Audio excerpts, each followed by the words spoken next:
Welcome to Popular Cruising. You're watching a review of the Seabourn Quest. Seabourn's latest ship ahead of the Seabourn Encore and Seabourn Ovation, and the first to feature the delicious cuisine of world-renowned chef Thomas Keller. Accommodations on board the Quest are all suites, beginning with narrow but long ocean view suites. In fact, since cabins take up half the ship's width, all of them are much larger than usual. Like our veranda suite, which unfortunately included very few electrical outlets, save for one here at the small vanity, and another elsewhere at the floor. Nonetheless, suites are fantastic, including this great walk-in closet, and spacious bedroom and living area. Light bed duvets are very comfortable. I only wish the surprisingly stiff mattresses were a bit softer. But we were always pleased to see our teddy bear companions playfully attended to by our great room stewardess. And we definitely enjoyed the dining area for several tasty room service meals. Of course, the veranda itself is another treat for taking in the passing scenery. Back inside, bathrooms feature showers that at first seem very small. But once inside, they actually function larger and feature great fixtures as well. Still, it would be nice to see the showers a little bigger. Across the way are lovely marble-clad his and her sinks, complete with choice of luxurious toiletries including L'Occitane. And the other corner is an underutilized bathtub that takes up space that we think could be best used for a larger shower. But if you are looking for more space, you can upgrade to a penthouse suite, with a larger handsome living room and separate bedroom. Stepping up in size yet again are the uniquely curved owner suites, with great forward-facing views to match. Or lovers of luxurious whirlpools can enjoy a winter garden suite, where a bath can be drawn inside. But for the creme de la creme of experiences, there's this signature suite, with the most private room of all. As for activities, our cold weather itinerary did not feature it, but there's no denying that the marina on board is a distinct feature. We're conveniently accommodating all sorts of water sports. Elsewhere, the atrium is the hub of the ship. A striking double helix staircase that extends from the restaurant below to all suites and public venues above.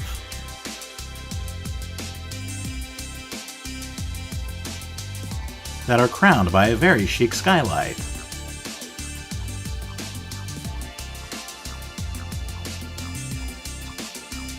Just off from which is the spa at Seabourn, with an inviting waterfall entryway and equally plush treatment rooms.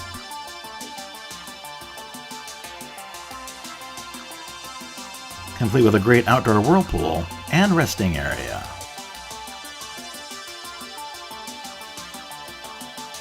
At the center of it all are therapeutic loungers, as well as a small Kneippblock pool. Obligatory steam rooms and showers are also available.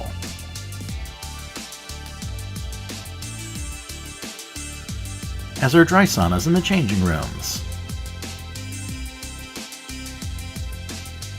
There's also a scenic motion studio and fitness center on the other side. And of course there's a salon to round out beauty treatments. But our favorite venue on board is always the observation bar, for uninterrupted views from the front of the ship. There's no better place to be. It's even a place to get away for some piano tunes. And while we would prefer that the inside space goes all the way to the edge, the surrounding deck space is great for that purpose instead. Additionally, the sun terrace and the retreat just above are perfect deck spaces in brighter conditions.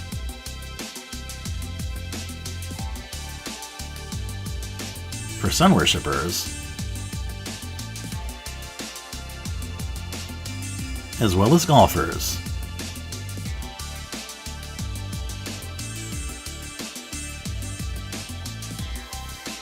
Meanwhile, the pool deck is another great outdoor escape.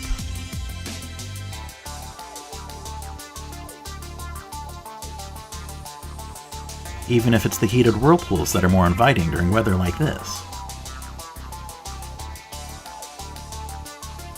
Either way, the premium teak wood makes for an excellent outdoor deck area. And when it's open, the bow whirlpool is at a prime location, which is great for even more sunbathing. It's also nice to take a stroll on the teak decking of the promenade deck.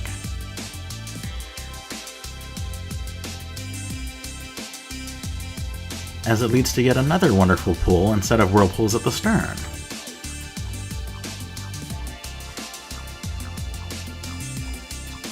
Which nicely includes shaded areas for those who prefer.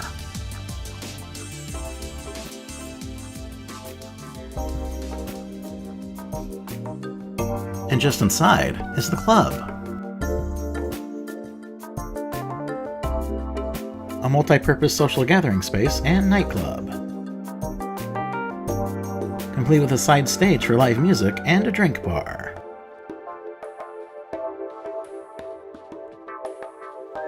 Across the way is the ship's casino, with a small but serviceable amount of table games and slot machines. Past one of the ship's signature Hublot clocks, beautiful elevator lobby, central atrium, and interesting are several functioning meeting rooms available for use.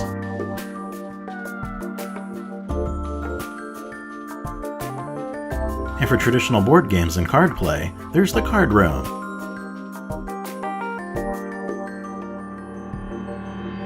With plenty of tables and seats for all gamers.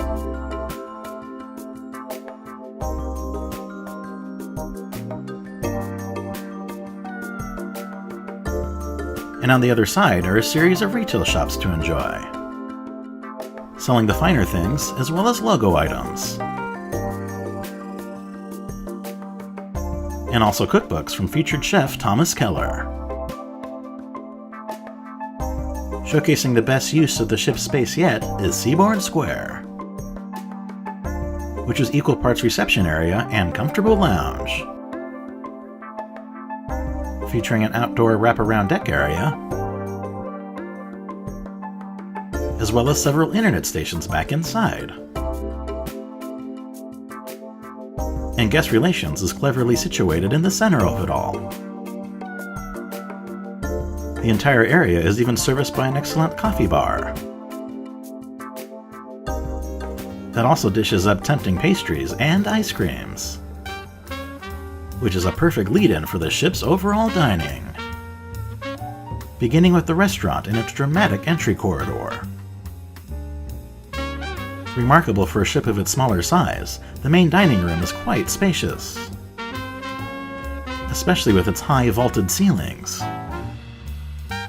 But of course it's the cuisine that most shines here, like this black truffle risotto and soft-boiled egg. Beef Wellington served surf and turf style, and a perfectly baked souffle for dessert. Not to mention exquisite featured courses from Thomas Keller, showcased every other night, like this grilled culotte of prime beef, or a sweet chocolate-covered creamsicle. Oh, and Seabourn quite regularly serves caviar with all the fixings. And even its room service is a nice change of pace, including classics like shrimp cocktail, Caesar salad, a club sandwich, and strawberry cheesecake. As for watering holes besides those already mentioned, there's also the Sky Bar.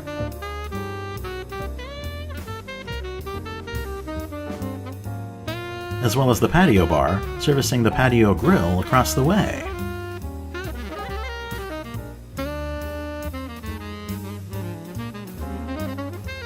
Where items include delicious made-to-order pizzas, and even Thomas Keller's take on a hamburger, which was actually my least favorite of his.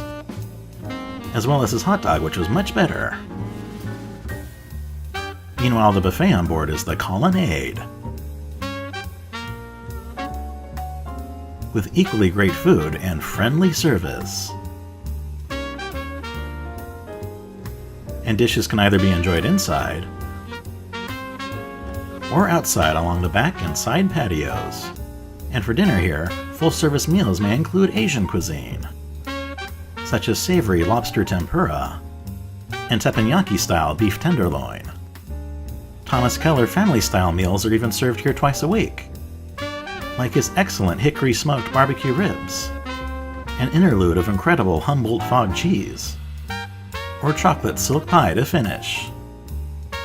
But for the best Thomas Keller cuisine in a timeless venue suited to a black and white introduction, you need only head to The Grill by Thomas Keller, a complimentary specialty restaurant requiring only a reservation and an empty stomach ready to receive the best meal I've ever had, starting immediately with decadent brioche rolls, then moving to the likes of a Maryland-style jumbo lump crab cake, a daily special of applewood smoked salmon tartare, true ribeye of Snake River Farms beef, the most succulent lobster thermidor, and desserts as decadent as the bread before. Seabourn is not necessarily known for its entertainment, but a number of shows are still presented by a great cruise director in the Grand Salon. Cabaret acts may include a jazz musician who is a better instrumentalist than vocalist, a comedian that we honestly found to be not very funny, or a world-class magician that well then made up for the other two, with astounding card tricks. Also better than the first two are production singers and dancers backed by a live band, performers who are seen here channeling Michael Jackson.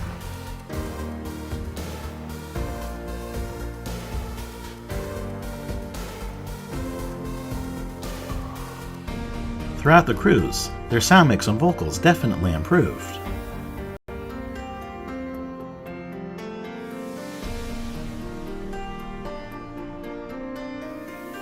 And some of them even got to show off their instrumental chops as well, besides some light dancing in addition to singing.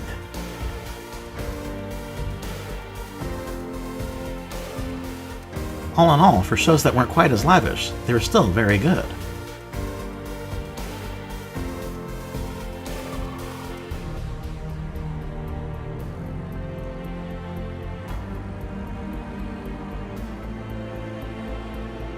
And the best performance was reserved for a night of country music and rock and roll.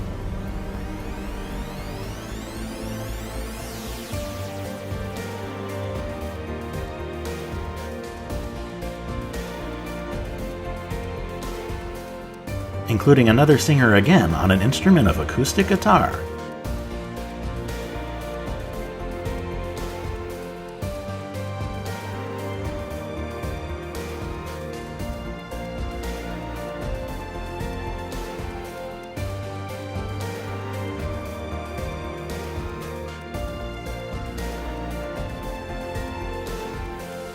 Their final show was indeed a fun send-off.